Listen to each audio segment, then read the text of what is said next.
राम राम मित्रों, आप सभी का मेरे यूट्यूब चैनल आर के गुर्जर स्टडी पॉइंट पर स्वागत है।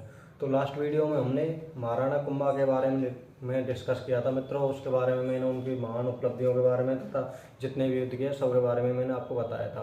बाद में बताया कि उनकी हत्या उनके ही पुत्र उदा के द्वारा कर दी गई, जिसको मेवाड़ का पितृअंत शासक कहा जाता है। तो आज हम महाराणा कुंभा से आगे का इतिहास है उसको जानते हैं। सबसे पहले देखते हैं उदा के बारे में। राणा उदा, इसका शासन पीरियड देख लेते हैं। शासन पीरियड पितृअंत शासक है, मतलब पिता को मार के बनता है। तो पिता की मृत्यु मैंने कब बताई थी आपको? 1468 में। कहाँ की थी? मामदेव कुंड पर। 1468 से लेकर 1473 तक ये शासन करता है। इसके बारे में देखते हैं। इसको मेवाड़ का पितृअंत शासक कहा जाता है। मेवाड़ का पितृअंत, पितृअंत मतलब पिता की हत्या करने वाला, पितृअंत शासक। मेवाड़ का पितृअंत शासक कहा जाता है इसको। इन्होंने अपने पिता की हत्या कर दी थी मामदेव कुंड के पास राज्य के लिए। आगे देखते हैं उदा के द्वारा और क्या किया गया। फिर बाद में इनके उदा का एक भाई है रायमल के द्वारा इनको हरा दिया जाता है तथा इनको भगा दिया जाता है यहाँ से मालवा। तो कहानी कैसे होती है? जो उदा शासक बन जाता है, पर यहाँ के जो सामंत नहीं चाहते कि इतने महान राजा को मारने के बाद भी उनका पुत्र यहाँ पे शासन करे। कुंभा महान राजा था, उसके हत्या इसके द्वारा कर दी गई थी। तो सामंत इससे नाराज हो गए। सामंतों ने क्या किया, जो छोटे पुत्र थे रायमल के नेतृत्व में इकट्ठा होकर इनको भगा दिया। कौन सा युद्ध हुआ जिसके तहत इनको भगाया गया? इन्होंने किसी से सहायता भी मांगी होगी। अब कोई भगा रहा है तो किसी न किसी से सहायता जरूर मांगी होगी। तो इन्होंने क्या किया मित्रों, इन्होंने एक डाडिमपुर का युद्ध होता है 1473 ईस्वी में। उसमें इसको भगा दिया जाता है। ये कहाँ भागने के बाद कहाँ जाता है? मांडू का मालवा का शासक है ग्याम शाह के पास जाता है। वहाँ जाने के बाद यह उससे सहायता मांगता है। सहायता के बदले कुछ ना कुछ तो देना होगा। तो उसको ये बोलता है कि मैं अपनी पुत्री की शादी आपके साथ कर दूंगा। उनको ये वचन देता है। परंतु अकस्मात होता क्या है, इनकी बिजली गिरने से मृत्यु हो जाती है मित्रों। मृत्यु कहाँ पे होती है? तो मालवा में इनकी मृत्यु हो जाती है। तो इस तरह 1473 ईस्वी में इनकी मृत्यु हो जाती है। और अगला शासक कौन बनता है? रायमल। इनके बारे में हमको कुछ भी याद नहीं रखना, बस एक याद रखना है, मेवाड़ का पितृअंत शासक कैसे कहा जाता है? राणा उदा को कहा जाता है। किसकी हत्या की? महाराणा कुंभा की। कब की? 1468 में। कहाँ पर की? तो मामदेव कुंड है, वहां पे इन्होंने अपने पिता की हत्या कर दी। तो आगे देखते हैं। इनको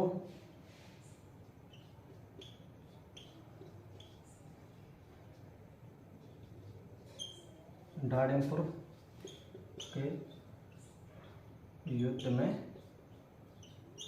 हरा दिया गया।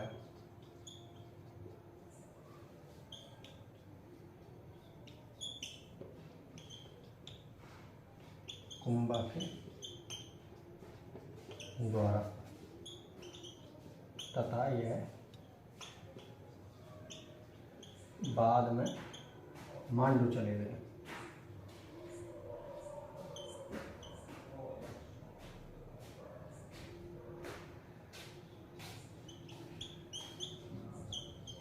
मांडू कहाँ पे?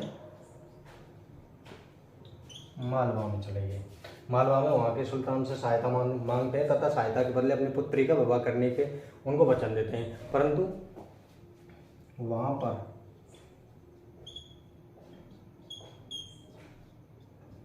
बिजली गिरने से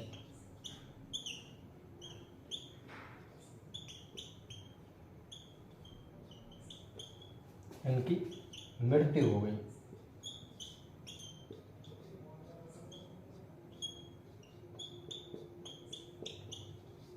और इस तरह पितृअंत शासक की खुद की भी मृत्यु हुई। कब हुई? 1473 में। तो दोस्तों अगले जो शासक है उनके बारे में देखते हैं। अगले शासक कौन है? रायमल।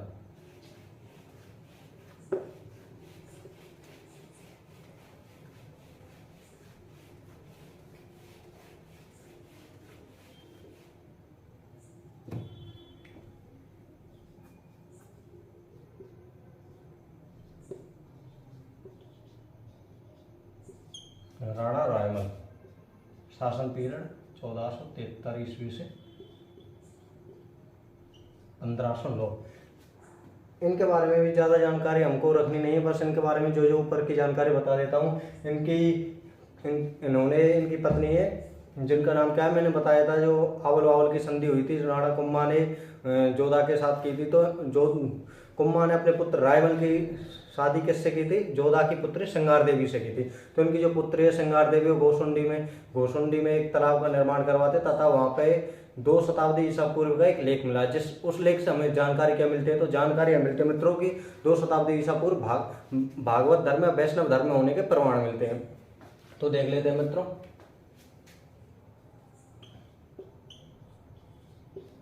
इनकी पत्नी श्रृंगार देवी द्वारा घोसुंडी में तालाब का निर्माण करवाया।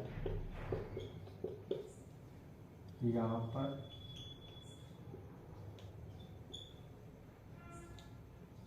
2 शताब्दी ईसा पूर्व का लेख मिला है। लेख में लिखा हुआ क्या है मित्रों? इसमें 2 शताब्दी ईसा पूर्व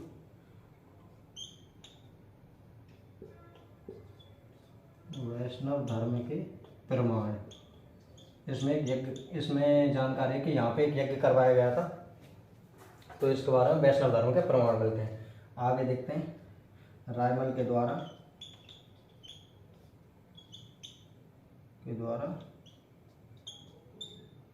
3 तालाबों का निर्माण करवाया गया। राम संकट समय संकट तालाबों के नाम है, पर आपको तालाबों के नाम से कुछ मतलब नहीं, कभी भी पेपर में अभी तक आए हुए नहीं है।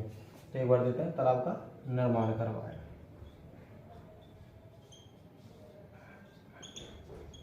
मैं आपको फिक्स चीजें लिखते जा रहा हूँ, जो जो अभी तक क्वेश्चन में आई हुई है, मैंने क्वेश्चनों में देखी हुई वो चीज लिख रहा हूँ। जो बेसिक चीजें ऊपर की चीजें उनको मैं बोल के आपको बता देता हूँ।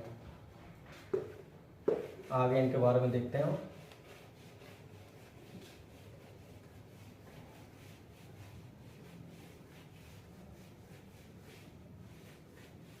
इनके द्वारा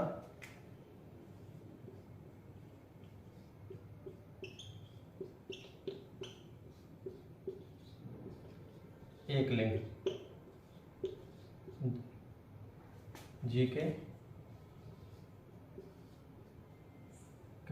मंदिर का वर्तमान स्वरूप दिया गया। मंदिर का वर्तमान स्वरूप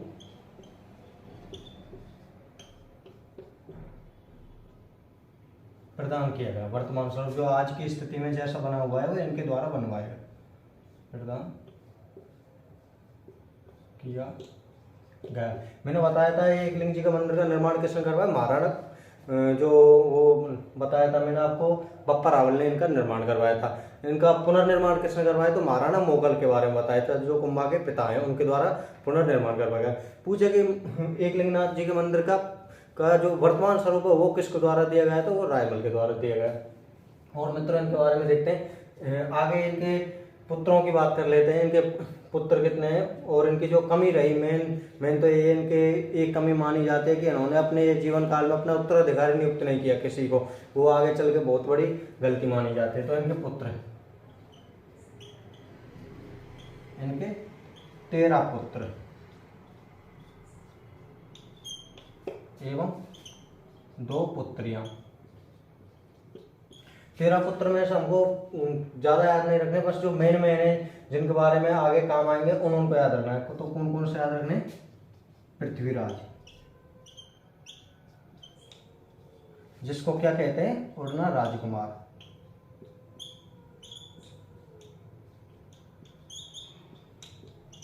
उड़ना राजकुमार। अगले कौन है? रणमल।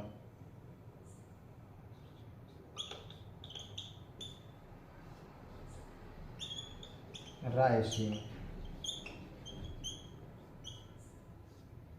इससे आगे संग्राम सिंह।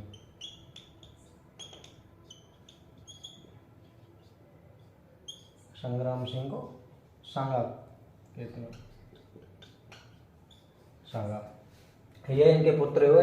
इन्होंने अपने पूरे जीवन काल में अपना उत्तराधिकारी किसी को नियुक्त नहीं किया कि मेरा अगला उत्तराधिकारी कौन होगा। और जो इनके पुत्रों में आपस में लड़ाई भी उत्तराधिकारी के लिए शुरू हो गई थी। लड़ाई शुरू कैसे हुई थी, तो जो महाराणा रायमल है, इन्होंने अपने पुत्र पृथ्वीराज जो जिसको उड़ना राजकुमार भी कहा गया है, इसको रणथंभौर की जो जागीर थी वो प्रदान कर दी। कुंभलगढ़ की जागीर प्रदान कर दी, सॉरी रणथंभौर गलती से बोलते, कुंभलगढ़ की जागीर प्रदान कर दी। तो हुआ क्या, बाद में इनमें जो आपस में वो संघर्ष जारी होगा, किसके लिए, उत्तराधिकार के लिए। ये महाराणा संग्राम सिंह है, ये लास्ट में आते हैं, मतलब इनसे पहले तो ये राजा बनने चाहिए, तो इन महाराणा संग्राम सिंह की 1% भी राजा बनने की उम्मीद नहीं थी कि क्योंकि उनसे पहले और भी बैठे थे। तो ये अचानक राजा कैसे बन गए, इसको हम आगे पूरी तरह से जानेंगे। इनका एक भाई भी है रायमल का, नाम क्या है, भाई का नाम है सारंगदेव, तो उसको हम आगे देख लेंगे।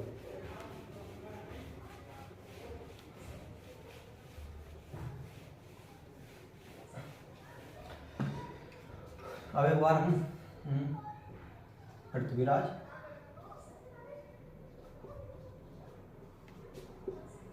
रणमल और सांगा, इनके बारे में देखते हैं। मित्रों, उत्तराधिकार की लड़ाई इनमें शुरू हो चुकी है। तो होता क्या है, सबसे पहले ये अपने जो जन्म कुंडली है, जन्म कुंडलियों को लेके ज्योतिषी के पास जाते हैं। ज्योतिषी के पास जाते हैं, जो उसको बोलते हैं ज्योतिषी कि हमारी कुंडलियों देखो और बताओ कि अगला राजा कौन बनेगा। ज्योतिषी जैसे ही इनकी कुंडलियां देखता है और वो कुंडलियों के अनुसार बताता है कि अगला राजा तो संग्राम सिंह होगा। जबकि जो वैसे बलवान एक मतलब जो मेन उस समय मुखिया था वो कौन था, मैंने बताया पृथ्वीराज था, उड़ना राजकुमार। तो पृथ्वीराज को यह सहन नहीं हो पाया और उन्होंने उस पर आक्रमण करना चाहा। तो वहीं पर इनका चाचा, जो मैंने बताया था रायमल का भाई, नाम क्या है, सारंगदेव, वो था। उसने उसको बचा लिया और समझा बुझा के उनको बताया कि क्या यार आप छोटे बच्चों की तरह लड़ रहे हो, आगे हम देखेंगे और राज का बंटवारा कर लेंगे। और इसको बताया कि पृथ्वीराज को बाकी राजा तुम कोई बनाएंगे, क्यों टेंशन ले रहे हो, तो मैं हूं ना, मैं जब तक तुम्हारे साथ हो कुछ अन्याय होगा क्या। इन्होंने चाचा की बात मान ली और वहां से ज्योतिषी के पास आ गए। ज्योतिषी के पास से घर को आ गए। घर आने के बाद फिर भी एक ही बात हुई तो हो गए 2 महीने गुजरे। 2 महीने बाद फिर वही बात, उत्तराधिकार की 2-3 महीने हो गए। उत्तराधिकार के बाद आगे बात चली। तो मित्रों, होता ऐसा है कि इनके चाचा जो सारंगदेव थे, उसने सोचा कि ऐसा इनका उपाय होगा नहीं, कोई ना कोई और देखते। उन्होंने कहा क्या पता ज्योतिषी ने बात झूठ बोली है कि सांगा राजा बनेगा। उन्होंने कहा एक पास में एक भीमल गांव है, भीमल गांव में एक वो है चारण जाति की एक महिला है जो ज्योतिषी करते हैं, वह सोन देखती है। वो अपने गांव में बोलते हैं ना पूछा करते, उसके पास जाते हैं। सभी राजी हो गए तो आगे किसके पास जाते हैं, भीमल गांव में चारण जाति की महिला के पास। मित्रों, उस समय वो जो चारण जाति की महिला थी वो बाहर गई हुई थी जंगल में। तो इन्होंने क्या किया, जो ये पृथ्वीराज उड़ना राजकुमार कहते हैं, इन्होंने वहां पे एक जो अपनी कुर्सी टाइप होते हैं, घर में जैसे कुर्सियां रखते हैं, वहां पे एक कुर्सी टाइप रखी हुई थी। तो वो तो जाके राजा की तरफ उस पर बैठ गया। साथ में जो रणमल था, रणमल भी साइड में बैठ गया। भाई है तो 2nd नंबर का है, तो वो भी अपने आप में कुछ ना कुछ वैल्यू रखता है। तो मित्रों, साइड में वो बैठ गया। जो चाचा थे सारंगदेव, वो भी साथ गए थे, वो भी पास में बैठ गए। पर जो राणा सांगा है वो कुछ अलग ही थे, अपने आप में अलग ही थे, तभी तो राजा बन गए। तो उन्होंने क्या सोचा, साइड में शेर की खाल पड़ी हुई थी नीचे, उन्होंने सोचा मैं इसी पे बैठ जाता हूँ, और वो शेर की खाल पे बैठ गए। मित्रों, कुछ देर बाद वो जो मैंने चारण जाति की महिला थी जो सोन देखती थी, वो आई वहां पे। और उन्होंने जो ये राजा ये थे पृथ्वीराज वगैरह, उन्होंने अपना टोटल वो बताई कि हम क्यों आए, क्या हम इसलिए आए हैं, टोटल कहानी बता दी। अब उन्होंने कहा भाई आप ये बताओ कि अगला राजा कौन बनेगा। उसने कहा राजा तो बनना तय है, हो गया। उसने कहा कैसे, राजा तो वही बनेगा जो जंगल का राजा कौन होता है, शेर की खाल पे बैठा वही राजा बनेगा अगला राजा। अब पृथ्वीराज का दिमाग दोबारा खराब हो गया। पृथ्वीराज ने सोचा कि ये जड़ कौन है इसकी, सांगा को ही हम खत्म क्यों ना करते। और उसने तलवार उठाई और सांगा पे वार किया। तलवार में मित्रों ऐसा हुआ, वो जो सारंगदेव था, सारंगदेव बीच में आ गया और सारंगदेव मारा गया। पर तलवार की नोक थी, नोक से क्या हुआ मित्रों, सांगा की आंख चली गई। इसके बारे में एक कविता भी है कि पीतल खग हाथा पकड़ सार, पीतल खग हाथा पकड़ सागा किए बार, सारंग झेले शीश पर उणवन शीश उबार। की जो पीतल पृथ्वीराज है ये हाथों से तलवार पकड़ के सांगा के ऊपर वार करते हैं और सारंग देव बीच में आकर उनकी जान बचाते हैं। मित्रों ये इनके बारे में कहावत है। आगे देख लेते हैं, आगे जो जो इनकी कहानी हुई उसके बारे में हम देखेंगे। एक बार यहाँ तक जो जो मैंने आपको बताया उसको डिस्कस कर लेते हैं। तो मित्रों ये किसके पास जाते हैं तीनों? ये तीनों जाते हैं ज्योतिषी, ज्योतिषी महिला के पास जाते हैं। ये ज्योतिषी महिला के पास जाने के बाद वो क्या बोलते हैं कि राजा कौन बनेगा, वो इशारा कर देते हैं किसकी तरफ? सांगा की तरफ, कि अगला राजा तो सांगा ही होगा। इनका होगा मूड खराब, तो यहाँ से इनके जो चाचा थे, क्या नाम बताया? सारंग देव। सारंग देव इनको समझाते हैं, समझाता है सारंग देव इनको समझाता है और ले आता है, समझा के इनको वापस ले आता है कि क्या आप बच्चों वाली हरकत कर रहे हो, मैं चाचा हूं ना आपका, मैं सब चीज सॉल्व करूंगा, मेरे रहते हुए क्या दिक्कत है आपको? तो इस तरह इनको समझा के वापस ले आते हैं। कुछ दिन बाद फिर बात चलती है, फिर ये जो इनके चाचा है इनको कहाँ लेके जाते हैं? तीनों को, चाचा है इन तीनों को पकड़ते और भीमल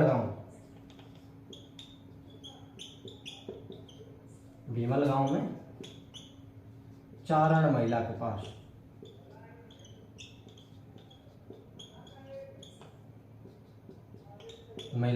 ले गए। साथ चारण महिला के पास ले जाने के बाद चारण महिला है, इसने भी किसकी तरफ इशारा मार दिया? सांगा की तरफ। हो गया पृथ्वीराज का मूड खराब और उन्होंने तलवार से इसको मारना चाहा सांगा को, पर वो तलवार के बीच में कौन आ गए? अपने सारंग देव आ गए जो इनके चाचा थे और वो मारे गए। सारंग देव मारे गए। मैंने आपको कविता भी बता दी जो इनके बारे में उस समय कही गई थी। आगे मित्रों होता है कि चाचा ये सारंग देव मारे जा चुके हैं और सांगा की आंख चली गई है। तो ये जो रणमल सोचता है कि पृथ्वीराज ने कुछ काम किया, अपना पृथ्वीराज ने आक्रमण किया है, तो क्यों ना अब जो बचा है, जैसे सांगा की एक आंख तो चली गई, सांगा को बिल्कुल ही खत्म किया जाए। तो रणमल इनके पीछे पीछे भागता है, यहीं से, कहाँ से? भीमल गांव से। ये भागता हुआ यहाँ से बचता हुआ कहाँ पहुंच जाता है? ये पहुंच जाता है अपना सेवंती गांव में। मित्रों सेवंती गांव में पहुंचता है। सेवंती गांव में किसके पास पहुंचता है? तो राठौड़ बीदा के पास। राठौड़ बीदा है वो इनको शरण देते हैं। मित्रों तो देख लेते हैं, सांगा सेवंती गांव पहुंचा।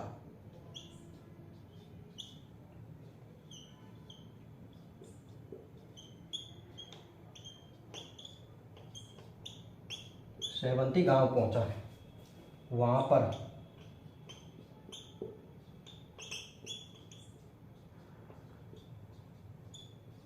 राठौड़ बीदा ने शरण दी।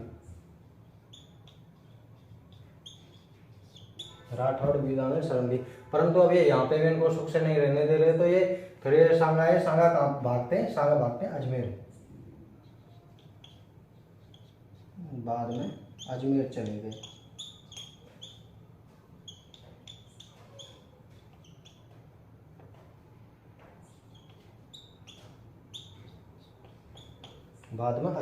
अजमेर किसके पास गए? तो करमचंद पवार। देख लेते हैं, करमचंद पवार। अब मित्रों समय का फेर कुछ ऐसा होता है, जो पृथ्वीराज है, पृथ्वीराज हो जाते हैं मृत्यु कैसे होते हैं? विष की गोलियां खाने से इसकी मृत्यु हो जाती है। जहर की गोलियां खा लेता है और उससे इसकी मृत्यु हो जाती है। जयमल सोलंकियों से युद्ध करता हुआ मारा जाता है। मित्रों तो अब अगला राजा कौन बनेगा? मैंने बताया कि पृथ्वीराज मर चुके हैं, जयमल मर चुका है, और जो इनके जो चाचा थे, चाचा राजा बनना चाहते थे, वो भी मर चुके हैं। कौन? सारंग देव। किसने मारा? पृथ्वीराज ने मार दिया। मित्रों अब पूरी तरह से अगला राजा बनने के लिए तैयार है। कौन? राणा सांगा। तो राणा सांगा, अब रायमल के पास कोई दूसरा ऑप्शन ही नहीं था, राजा किसको बनाए? तो उन्होंने राणा सांगा को उत्तराधिकारी बना दिया। 1509 में राणा सांगा राजा बन जाते हैं। राजा बनने के बाद अब राजा तो बन गए सांगा, पर इनकी परेशानियां कम नहीं हुई, क्योंकि उस समय जो इनका राज्य था सभी तरह से दुश्मनों से घिरा हुआ था। जैसे दिल्ली में इनके समय सिकंदर लोधी का शासन था, और गुजरात में महमूद बेवड़ा का था, और ये जो अपने यहाँ ये जो मालवा में वो महमूद द्वितीय का शासन था मित्रों। इस तरह ये सभी तरह से दुश्मनों से घिरे हुए थे। अब इनको सभी परेशानियों को पार करना था तथा सभी दुश्मनों को हराना था। तो मित्रों उन्होंने अपनी जो वो थी सीमाओं के पास जितने भी राजा थे उनको अपना मित्र बनाया। तो अपनी जो वो स्थिति थी, सामरिक स्थिति, उसको मजबूत किया। तो सबसे पहले इसने राजा कैसे बनाए, तो मित्रों ये जो इन्होंने शरण किसके यहाँ ली थी, मैंने आपको बताया कि करमचंद पवार कहाँ के राजा थे, अजमेर। उसको रावत की उपाधि दी इन्होंने। राजा बनने के बाद रावत की उपाधि दी तथा 15 लाख की आमदनी की एक जागीर उनको भेंट की। जागीर भेंट करने के बाद इनकी जो उत्तरी राजस्थान में इनकी स्थिति मजबूत हो गई, क्योंकि वहाँ पे इनको अच्छा और सामंत मिल गया। अब इन्होंने क्या किया, बाद में जो अपना गुजरात वाला था, गुजरात से डर था इनको, गुजरात का भी आक्रमण कर देता था। तो इन्होंने गुजरात में क्या, गुजरात में श्रवई और बागड़े, उनके जो राजा थे श्रवई और बागड़ के, उनको अपना मित्र बना लिया। वहाँ उनको मित्र बना लिया तथा जो अपने मालवा में इन्होंने महमूद द्वितीय, मैं आपको आगे बताऊंगा, एक युद्ध में महमूद द्वितीय को हराते हैं तथा वहाँ पे मेदिनी राय को अपना शासक बनाते हैं। मेदिनी राय सामंत है, उसको वहाँ का शासक बना देते हैं। इस तरह ये अपनी स्थिति मजबूत करते हैं तथा राजस्थान और भारत में और विश्व में एक महान राजपूत योद्धा के नाम से फेमस होते हैं। मित्रों इनको उपाधि भी दी गई है, हिंदू पद की उपाधि दी गई है तथा सैनिकों का भग्नावशेष कहा है कर्नल जेम्स टॉड ने। तो आगे इनके बारे में देख लेते हैं, एक एक करके देखते हैं। तो सबसे पहले इनके जो समकालीन शासक थे, दिल्ली की बात कर लेते हैं। दिल्ली का राजा कौन है मित्रों, इनके समकालीन,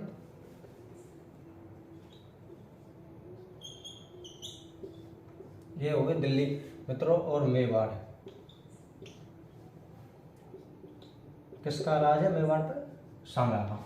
दिल्ली पे किसका है, सिकंदर लोधी। राणा सांगा है वो साम्राज्यवादी राजा है, साम्राज्यवादी वो महत्वाकांक्षी राजा है, मतलब अपने साम्राज्य को बढ़ाना चाहते हैं। साम्राज्य को बढ़ाना चाहते हैं तो कैसे बढ़ाएं, इनसे जैसे दिल्ली का जो साम्राज्य लगता था, इन्होंने धीरे धीरे दिल्ली के साम्राज्य पे आक्रमण करना शुरू किया, उन पर कब्जा करना शुरू किया। तो इस बात को सिकंदर लोधी तो सहन कर गया, इसमें शक्ति नहीं थी कि राणा सांगा का विरोध कर सके। परंतु जो सिकंदर लोधी का बेटा आता है, क्या नाम है, इब्राहिम लोधी। इब्राहिम लोधी इस बात को सहन नहीं कर सका, इब्राहिम लोधी बात को सहन नहीं कर सका और उन्होंने राणा सांगा के ऊपर आक्रमण कर दिया मित्रों। आक्रमण किया तो युद्ध हुआ। युद्ध का नाम होगा कुछ, कहाँ पे हुआ, ये सभी जानकारी देखते हैं। तो 1517 की बात मित्रों, खातौली,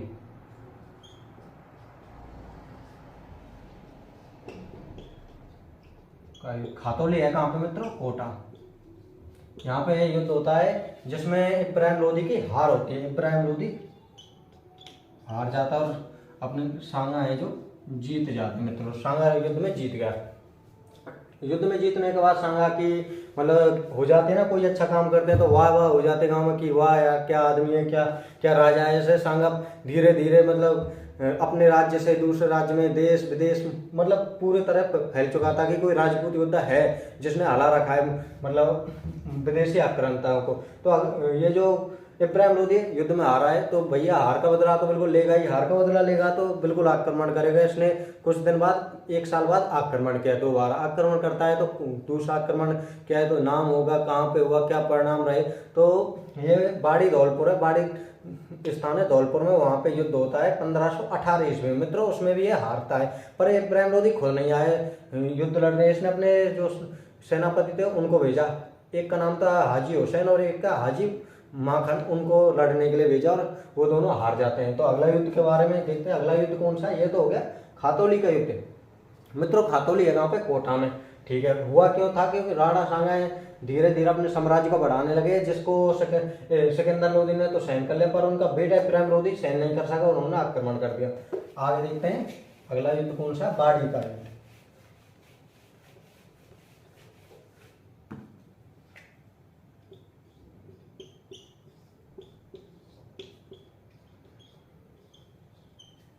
बाड़ी का युद्ध कहाँ पे मित्रों, धौलपुर। कब, 1518। इब्राहिम दिल्ली, मेवाड़, मेवाड़ का शासक सांगा। अब ये जो इब्राहिम लोदी है ये खुद नहीं आता युद्ध में, मैंने आपको बताया, क्योंकि एक बार मार खा चुका है भैया। बार बार मार खाने का शौक किसी को नहीं होता। तो ये किसको भेजता है? अपना इनके सेनापति है। सेनापति का नाम हाजी हुसैन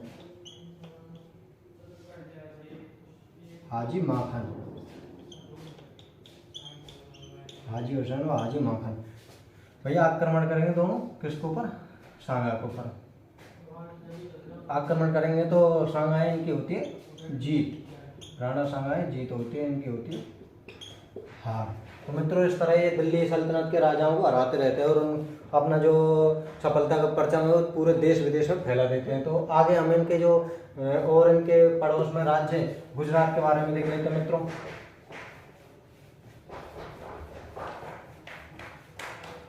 गुजरात के बारे में देखते हैं। गुजरात और मेवाड़।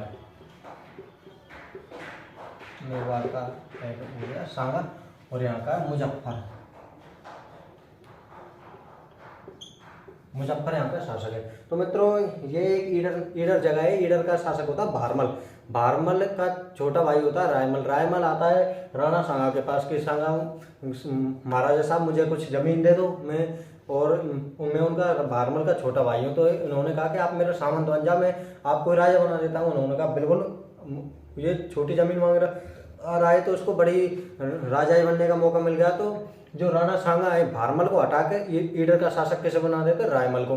तो भारमल जाएगा किसी को हटाया है, किसी का राज्य छीना है, तो वो वो किसी की सहायता लेने जाएगा तो वो पहुंचेगा गुजरात। गुजरात के मुजफ्फर से वो सहायता मांगता है और आक्रमण कर पाता है। तो आक्रमण होता है मित्रों। आक्रमण में इनकी हार हो जाती है, गुजरात के शासक हार जाते हैं। और राजा कौन बन गया गुजरात? वहाँ का ईडर का शासक बन गया भारमल। बाद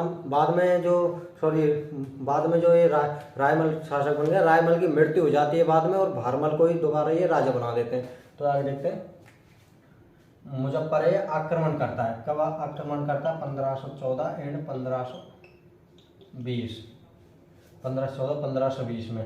इसमें हार होती है किसकी? मुजफ्फर की। जीत होती है इसकी। याद रख लेना, ईडर के शासक भारमल को हटाकर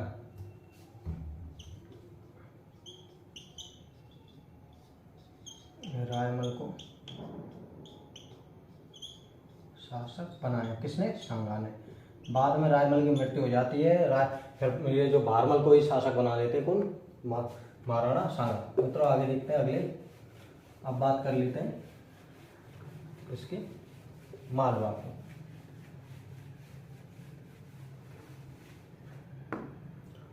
तो मालवा और मेवाड़। मित्रों मालवा और मेवाड़ के बारे में देखते हैं। तो मालवा का शासक है महमूद द्वितीय। महमूद द्वितीय वो वहाँ के जो अमीर हैं, अमीरों के अंडर में उनके दबाव में काम करता है। तो मित्रों यहाँ का एक सामंत था मेदिनी राय। मेदिनी राय जो था वो हिंदू था और राणा सांगा भी हिंदू थे। तो राणा सांगा ने सोचा कि मेरा एक सामंत बन जाएगा वहाँ पे, बढ़िया सामंत मेरा विश्वसनीय है उसको राजा बना दिया जाए। तो इस तरह से आक्रमण करते हैं मित्रों। आक्रमण में होता क्या है? आक्रमण में ये होता है मित्रों, गागरोन में लड़ाई होती है 1519 में, जिसमें कि ये महमूद द्वितीय हार जाता है। और महमूद द्वितीय हारने के बाद अपने महमूद द्वितीय को कैद कर लेते हैं तथा उसके बेटे को भी कैद कर लेते हैं राणा सांगा। बाद में महमूद द्वितीय को छोड़ देते हैं तथा उसके जमानत के तौर पर उसके बेटे को रखा जाता है वहीं पे। तो जो महमूद द्वितीय है वो उनको महाराणा सांगा को एक मुकुट भी देता है चांदी का तथा सोने की एक कमर पेटी देता है जिसको कमर में बांधते हैं। इस तरह युद्ध की समाप्ति होती है। तो मित्रों आगे देखते हैं कि मैंने बताया गागरोन में युद्ध होता है।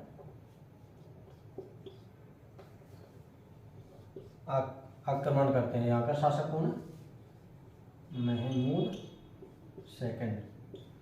और यहाँ के तो चल ही रहे हैं वीर सांगा। आक्रमण होता है, गागरोन में युद्ध होता है।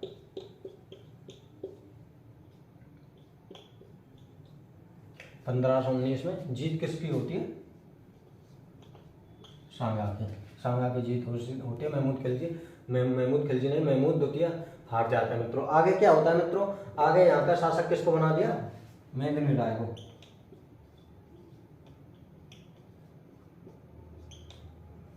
मेदिनी राय को शासक बनाया, अगला शासक बना दिया मित्रों इन्होंने मेदिनी राय को। अब महाराणा सांगा पूरी तरह से मतलब अपना परचम देश विदेश में फहरा चुके हैं। इनकी बिल्कुल सीमा पे इनको कोई भी डर नहीं है आक्रमण होने का, क्योंकि इन्होंने अपनी सीमा चारों तरफ से सुरक्षित कर लिए। ऊपर इन्होंने उत्तरी में करमचंद पवार को सामंत बना लिया है, इधर सिरोही व बागड़ को तथा वो रायमल को बैठा दिया है, तथा मालवा की तरफ इन्होंने किसको बैठा दिया, मेदिनी राय को वहां का शासक बना दिया मित्रों। तो इस तरह से इन्होंने कर लिया, अपनी सुरक्षा कर ली। तो आगे अपन जो इनके युद्ध होते हैं, मेन युद्ध के बारे में देखते हैं, बाबर और इनके महाराणा सांगा के युद्ध के बारे में देखते हैं। बाबर काबुल में अपने राज्य की स्थापना करता है, तथा वहां से बाद में लोधी वंश के ही कुछ जो होते हैं परिवार के आदमी होते हैं, वो उनको निमंत्रण करते हैं कि आप भारत में आओ और ये इब्राहिम लोधी को हराओ। वो चाहते हैं कि लोधी वंश के कुछ जो परिवार के लोग हैं कि हम राजा बन जाएं इब्राहिम लोधी को हरा के। पर बाबर आता है, बाबर नए राज्य की स्थापना करता है जो कि भारत में मुगल वंश कहलाता है, और 1526 में पानीपत के प्रथम युद्ध में इब्राहिम लोधी को हरा देता है। तो एक बार देख लेते हैं 1526 में पानीपत के फर्स्ट बैटल में, के प्रथम युद्ध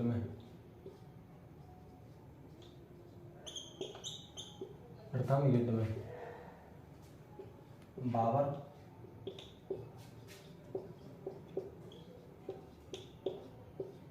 इब्राहिम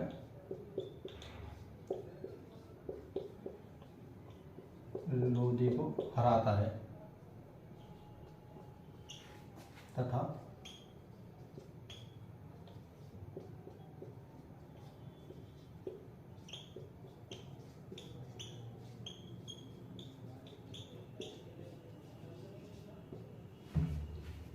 बाबर मुगल वंश की स्थापना कर देता है। इसमें कब कर देता है मित्रों, मैंने आपको बताया 1526 में बाबर मुगल वंश की स्थापना कर देता है, तथा इब्राहिम लोधी को हरा के लोधी डायनेस्टी को खत्म कर देता है। तो मित्रों आगे देखते हैं हम, बाबर है जो, अब महाराणा सांगा और बाबर में युद्ध क्यों हुए, इन सभी के बारे में आगे देखेंगे हम कि इनके युद्धों का क्या क्या कारण रहे। तो एक बार देख लेते हैं।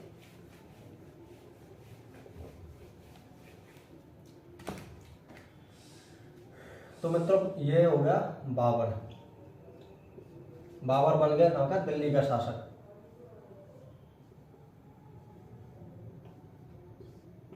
दिल्ली और मेवाड़ का कौन बन गया मित्रों, मेवाड़ का पहले से वीर सांगा राजा है, सांगा है। अब बाबर है आक्रमण करना चाहता है सांगा पे। आक्रमण क्यों करना चाहता है, दोनों महत्वाकांक्षी राजा हैं, दोनों अपने साम्राज्य को बढ़ाना चाहते हैं मित्रों। तो दोनों साम्राज्य को बढ़ाना चाहते हैं, दोनों ही मतलब उत्तरी भारत में, तो ऐसे कैसे हो सकता है, एक म्यान में दो तलवारें कभी नहीं रह सकती। तो आगे इनको युद्ध करना पड़ेगा, युद्ध का कुछ बहाना भी चाहिए, ऐसे थोड़े हम गए और दूसरे के घर में जाकर आक्रमण करते हैं। ये तो बिल्कुल कुछ ना कुछ रीजन चाहिए मित्रों युद्ध करने के लिए। तो रीजन क्या ढूंढता है, ये रीजन ढूंढता है कि इन्होंने जो राणा सांगा इन्होंने मुझे प्रॉमिस किया था कि मैं जब इब्राहिम लोधी पर आक्रमण करूंगा तो ये मेरा साथ देगा, परंतु इन्होंने मेरा साथ नहीं दिया मित्रों। ऐसे बोलता है कि इन्होंने मेरा साथ नहीं दिया और बाद में अपनी सेना नहीं खिलाई। तो हुआ क्या मित्रों, ये तो कहते हैं मुस्लिम इतिहासकार। अब राजपूत इतिहासकार और भारतीय इतिहासकार क्या कहते हैं मित्रों, वो ये बताते हैं कि जो बाबर था, बाबर ने लेटर भेजा था किसको, मैसेज व्हाट्सएप पे मैसेज किया राणा सांगा को कि मैं इब्राहिम लोधी को हराने आ रहा हूँ, तो मैं आप मेरी सहायता करोगे। अगर आप मेरी सहायता करते हो तो दिल्ली का शासक तो मैं बन जाऊंगा, तथा जो आगरा लोधी वंश के अंडर में आता था, आगरा है जो आपके साम्राज्य में मिला दिया जाएगा। ये इनकी शर्त हुई थी। शर्त जो मैसेज आया था, मैसेज राणा सांगा के पास नहीं आया डायरेक्ट व्हाट्सएप पे, किसके पास आया, सैलुदी तंवर के पास मैसेज आया। तो मित्रों इस तरह से ये बातचीत हुई। बाद में जो सैलुदी तंवर है उन्होंने व्हाट्सएप पे मैसेज किसको फॉरवर्ड कर दिया, राणा सांगा को। तो राणा सांगा को किया, राणा सांगा ने देखा कि यार आगरा मिल रहा है, तो उन्होंने हाँ कर ली, युद्ध के लिए हाँ कर ली। तो वो इनका साथ देने के लिए हाँ कर ली, तो बाद में उन्होंने साथ नहीं दिया। अब साथ क्यों नहीं दिया मित्रों, इसके क्यों मिलता है कि उन्होंने जब अपने सामंतों को, राणा सांगा ने जब अपने सामंतों को बताया कि इस तरह हमको आगरा मिल रहा है और हमको एक मुस्लिम शासक का साथ देना होगा, तो जो सामंतों ने मना कर दिया कि सांप को दूध पिलाने से कोई फायदा नहीं है, बाबर है वो सांप के समान है, आज वो किसी दूसरे को डस रहा है, कल हमको डसेगा, उसका साथ हमको देना ही नहीं है मित्रों। उनके सामंतों ने कह दिया। अब सामंतों की बात कौन टाल सकता था मित्रों, तो राणा सांगा ने इस तरह उनका साथ नहीं दिया। तो अब होता है आक्रमण। मैंने बताया उनको कारण मिल गया बाबर को, तो बाबर युद्ध